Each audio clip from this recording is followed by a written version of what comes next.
Saya ini calon presiden komika yang tulus. Selama Suwindu, saya akan menjadi teman hidup yang baru. Mana lagi, saya ini memang mirip sama si Tulus. Mirip gak? Tapi bedanya, saya nggak punya sepatu.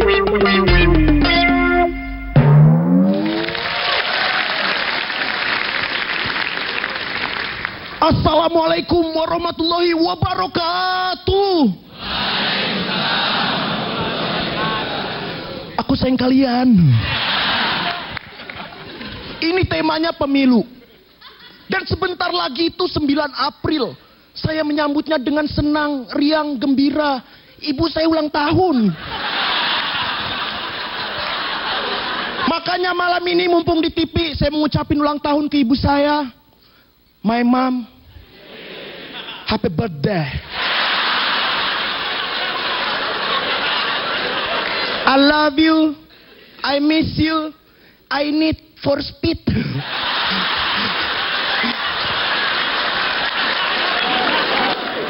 Ngomongin tentang pemilihan, saya itu dulu setiap ikut pemilihan selalu menang. Pemilihan ketua kelas, saya menang.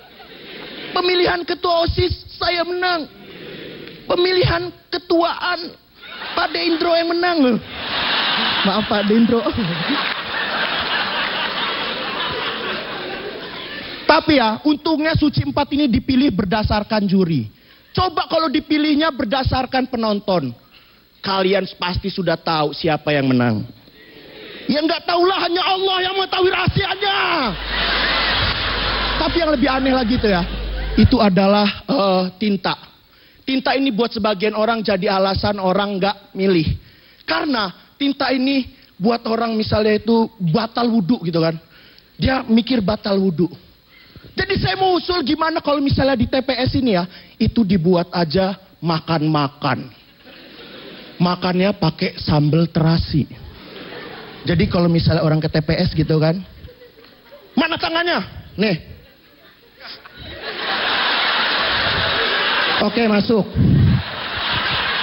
Mana tangannya? Nih. Kelewatan coy.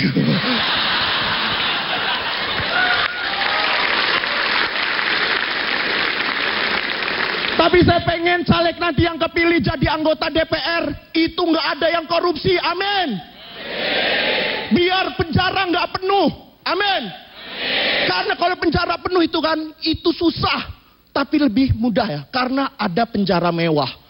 Orang-orang yang hidupnya di penjara mewah itu lebih enak daripada saya sebagai mahasiswa kos-kosan. Mereka di sana nonton TV. Saya nggak punya TV, kalau nonton itu numpang di lampu merah di TV orang. Belum lagi ini yang lebih aneh itu si Ayin. Si Ayin itu kan tahu nggak kasus korupsi. Itu di penjara mewahnya ada salon. Saya boro-boro mahasiswa kosan itu gak ada salon. Itu sampo yang kosong, saya isi air, saya kocok-kocok, pakai lagi. Ya makasih Chef Siwan. Ipsi, ya Pak Ade. Nggak tahu kenapa ya, mudah-mudahan ini juga kemarin selalu kan nyambung. Yang pertama begini, semua begitu. Yang pertama begitu, semua begini, kayak gitu. Nggak nyambung berarti ya. Nah ini saya harapkan semua juga kayak gitu. Karena saya ngelihat bener hari ini kamu rileks banget. Enak banget. Nggak ada sama sekali, biasanya masih ada ngelirak-ngelirik kayak itu. Sekarang sama sekali nggak ada. Dan itu perkembangan yang positif banget. Kompor gas. Makasih Pak Dendro. Iya. Gue lebih suka beat lo yang itu sih, yang soal tadi perbandingan koruptor kaya dengan mahasiswa kosan. Itu secara premis tuh menarik banget. Gimana lo membandingkan koruptor kaya dengan mahasiswa kosan? Jadi buat gue sih akan lebih asik. Jangan-jangan bisa satu set tuh, bisa satu penampilan ngomongin itu doang. Karena cuma 2 joke itu aja udah menarik banget, udah lucu banget gitu. Itu aja sih. Gue kalau misalnya lo masih, gue pengen lo lebih bisa milih premis. Karena yang tadi tuh kalau diulik bakal jadi asik banget. Thank you Hifzi. Bang Radit.